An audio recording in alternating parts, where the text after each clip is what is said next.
વકાર અહેમદે પોતાના પરિવારજનોને કહ્યું કે મારી પત્ની બુરખો નહીં પહેરે. એમણે પોતાના પત્નીને વાતાવરણ આપ્યું. આંતરરાષ્ટ્રીય કક્ષાએ પણ એમનું નામ ચમક્યું. તો એક આદર્શ પતિ કેવો હોય તેનું શ્રેષ્ઠ ઉદાહરણ વકાર અહેમદે પૂરું પાડ્યું.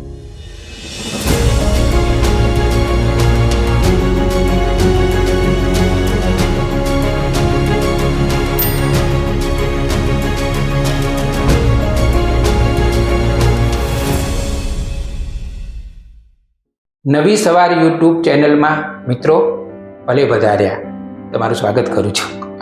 આજે એક સુંદર પોઝિટિવ સ્ટોરી લઈને આવ્યો છું તમારી સામે. અમદાવાદમાં એક મુસ્લિમ બિરાદર રહે છે. વકાર અહેમદ એમનું નામ છે. શિક્ષક હતા, પણ એમણે જે જીવન જીવી રહ્યા છે એ ખરેખર પ્રેરક છે. એમાંથી આપણને ઘણું બધું શીખવાનું મળે છે. પહેલી વાત તો એ કે એ શિક્ષક હતા તો નિષ્ઠાવાન શિક્ષક. પોતાના વિદ્યાર્થીઓને મહત્તમ કઈ રીતે જ્ઞાન આપી શકાય, એમનું જીવન ઘડતર કરી શકાય, એ માટે તેઓ તત્પર રહેતા હતા. હું સર નાનો હતો, ધોરણ 1 અને 2માં, ત્યારે એ ટાઈમે શાળાઓમાં સ્લોગન લખેલા હોતા, જૈસે બા અદબ બા નસીબ, બે અદબ બે નસીબ, એવું મને આજે ધોરણ 1માં હતું. એવા આજે એ પ્રવૃત્તિ થોડી ઓછી થઈ ગઈ છે. એ પ્રવૃત્તિના ઉત્કર્ષ માટે મારા મગજમાં પેલું આવ્યું અને મેં ઘણી બધી શાળાઓમાં મેં પ્રદર્શન મૂક્યું અને ત્યાં છોકરાઓ મોટિવેટ થયા છે અને 94-96% સુધી ત્યાં લઈને આવ્યા છે. અને મેં લગભગ 2000થી 3000 સુધીના મારે મોટિવેટ ડિસ્કશન એક છોકરો સોહાલી ખાન 500માંથી 500 માર્ક લાવ્યો. બાળકો કહે કે सर ला सकते हैं, मैंने कहा सर ला सकते नहीं, ये बच्चा लेकर आया. इसको भी 24 ही घंटे मिले थे. 24 घंटे में इसने मोबाइल में या बाहर जाकर केटली में बैठ के टाइम नहीं खराब किया, मेहनत की और मेहनत करके आज ये 500 में 500 मार्क ले गया है. एक लड़की 23 साल की उम्र में पायलट बन गई. एक लड़की 26-27 साल की उम्र में राजस्थान के अंदर हाई कोर्ट की मजिस्ट्रेट बन गई. आप भी बन सकते हो बच्चे, मेहनत करो. ये 5 साल तुम्हारे पास जो है 8वीं 9वीं 10वीं 11वीं 12वीं वाले 5 साल मेहनत कर लोगे तो तुम्हारे आने वाले 50 साल बहुत अच्छे जाएंगे, वरना फिर तुमको दूसरों की तरह मजदूरी करनी पड़ेगी. ये एक मैं मोटिवेट लेके जाता हूँ, इंस्पिरेशन देने के लिए जाता हूँ. એટલું જ નહીં, અખબારોમાં વાંચે કે કોઈ વ્યક્તિએ આ સિદ્ધિ મેળવી છે તો પોતે જ એ વ્યક્તિ પાસે પહોંચી જાય, એમને લેખિતમાં અભિનંદન આપે અને એમના વિશે જે મીડિયા કવરેજ આવ્યું હોય તે એકત્રિત કરીને પોતાના વિદ્યાર્થીઓને બતાવે. એમણે એક સુંદર પ્રદર્શન પણ તૈયાર કર્યું છે. એ પ્રદર્શન છે માનવતાને ઉજાગર કરતું. પૂજા પદ્ધતિ અનેક હો, હિન્દુસ્તાન એક હો. રાષ્ટ્રના હિતને સર્વોપરી રાખીને ચાલવાનો સમય છે. તહેવારોની ઉજવણી નાગરિકો વચ્ચેનો ભેદભાવ અને અસમાનતા દૂર કરવાનું નિમિત્ત બને તો કેવું સારું. ભારતને ઉત્તમથી સર્વોત્તમ તરફ લઈ જવાની ચિંતા બધા કરે. आओ मिलकर रहे हैं लोगों, मिलकर रहना भी एक इबादत है. આવું પ્રદર્શન લઈને પણ તેઓ અલગ અલગ જગ્યાએ જાય છે. વકાર અહેમદની ઘણી બધી વિશેષતાઓ છે. એક વિશેષતા છે એમના જીવનસાથીને એમણે જે રીતે સાથ આપ્યો એ ખરેખર દરેક પતિને સમજવા જેવો છે. હવે તેઓ તો મુસ્લિમ, એટલે પરણીને જે ઘરે વહુ આવી હોય એને તો બુરખો પહેરવો પડે. વકાર અહેમદને ન ગમ્યું. વકાર અહેમદે પોતાના પરિવારજનોને કહ્યું કે મારી પત્ની બુરખો નહીં પહેરે. હવે એવું તો ચાલે નહીં. ખાસ કરીને માતા, વકાર અહેમદના માતાએ વાંધો લીધો કે ના ના એવું નહીં ચાલે. પણ પછી એ પણ થોડા સમજ્યા, ઢીલા પડ્યા અને સમજાવટથી પણ વકાર અહેમદે કામ લીધું અને પોતાના જીવનસાથીને બુરખો છોડાવી દીધો. આ તો પહેલું પગલું હતું. એ પછી એમણે જે કર્યું એ પણ જોવા જેવું અને સમજવા જેવું છે. એમના જીવનસાથી ખૂબ સરસ રીતે સિલાઈ કામ કરતા. એમનામાં ખૂબ ક્રિએટિવિટી હતી. એ સરસ કસબી હતા. એટલે એ શું કરે, અલગ અલગ જગ્યાએથી કામ લાવીને પોતાના પત્નીને આપે કે તું કર, તારે જો એકલું ઘર નથી સંભાળવાનું, તારામાં જે શક્તિઓ પડેલી છે, તારામાં જે પ્રતિભા પડેલી છે ને તારે બહાર પણ લાવવાની છે. ખૂબ સરસ રીતે એમણે પોતાના પત્નીને વાતાવરણ આપ્યું, સહિયારો આપ્યો, સાથ આપ્યો, ઊંઘ આપી અને દિશા પણ બતાવી કે જો આપણે આ દિશામાં આગળ વધવાનું છે.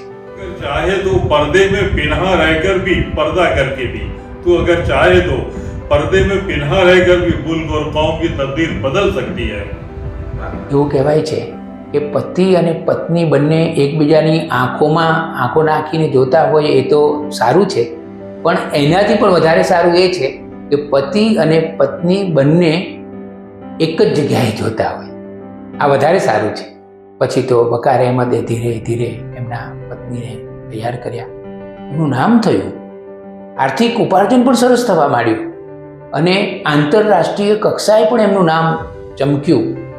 એ કક્ષા સુધી તેઓ એમને લઈ ગયા. એમના પત્ની વિશે તો દસ્તાવેજી ફિલ્મો પણ બની, વારંવાર મીડિયા કવરેજ પણ આવ્યું. તો એક આદર્શ પતિ કેવો હોય તેનું શ્રેષ્ઠ ઉદાહરણ વકાર અહેમદે પૂરું પાડ્યું. વકારભાઈની બીજી પણ એક વાત તમને કહું, રાષ્ટ્રપ્રેમી પૂરેપૂરા. 15મી ઓગસ્ટ હોય કે 26મી જાન્યુઆરી, ધ્વજવંદન તો કરવાનું જ. ભારતમાં એકવાર એક એવી ઘટના બની હતી જેને કારણે મુસ્લિમો થોડા નારાજ થયા હતા. એવા દિવસોમાં પણ વકારભાઈએ ધ્વજવંદન કરવાનું નહીં છોડેલું. એમ એ કહેતા હતા કે મને મારા રાષ્ટ્ર માટે પ્રેમ છે, પરિસ્થિતિ ગમે તે હોય પણ હું મારા રાષ્ટ્રને વંદન કરવાનું, ધ્વજવંદન કરવાનું તો કેવી રીતે છોડી શકું. તો આવા રાષ્ટ્રપ્રેમી વકારભાઈ ધાર્મિક પણ ખૂબ છે. બીજી પણ એમની એક વાત તમને કહી દઉં, એ કુરાન ભેટ આપે છે. કુરાનમાં શાંતિનો સંદેશો મુકાયેલો છે એ વાત વધારે ને વધારે લોકો સુધી પહોંચાડવાની ભાવનાથી તેઓ બહુ જ મોટા જથ્થામાં કુરાન ખરીદી લે છે અને પછી અત્યાર સુધી હજારો લોકોને તેમને કુરાન ભેટ પણ આપ્યા છે. દરેક દિશામાં ભગવાન આપણે જોઈ રહ્યો છે, આપણે કોઈ ખોટું કામ કરવાનું નહીં. અને हमाराમાં એવું છે कि साहब 2 फरिश्ते हैं और कुरान में बांटता हूँ उसमें भी लिखा हुआ है कि जिन्नात और फरिश्ते दुनिया में है लेकिन वो देखते नहीं हैं, वो आपका अच्छा काम लिख रहे हैं, बुरा भी लिख रहे हैं. तो कोई भी क्षण में जब आप गलत करोगे तो वो देख रहा है और आपको जाके हिसाब देना है.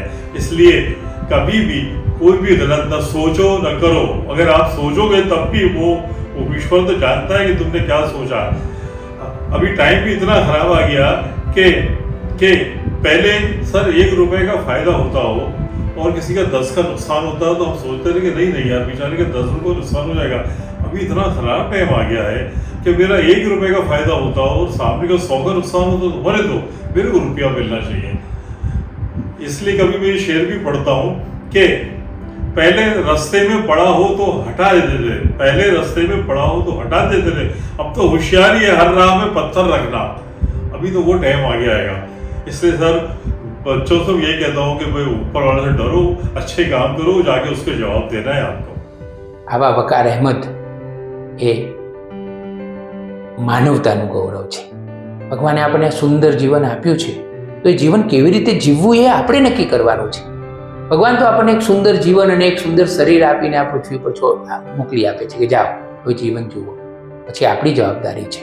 પડકારો તો આવવાના છે, પ્રતિબંધો પણ આવવાના, અવરોધો પણ આવવાના, એરર આવવાની, વાયરસ આવવાના, આ બધું તો આવવાનું જ.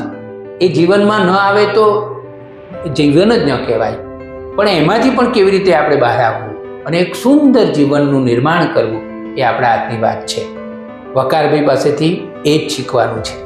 વકારભાઈ, તમને ખૂબ ખૂબ અભિનંદન. તમે ખરેખર ધન્યતાનો અનુભવ થાય, તમને વંદન કરવાનું મન થાય, તમને શાબાશી આપવાનું મન થાય એવું સુંદર જીવન જીવ્યા છો. અને મને પાકો વિશ્વાસ છે કે તમારી આજુબાજુમાં રહેતા લોકો પણ તમારા જીવનમાંથી ચોક્કસ પ્રેરણા લઈને એમના જીવનને પણ સુંદર, સફળ અને સાર્થક કરતા જશે.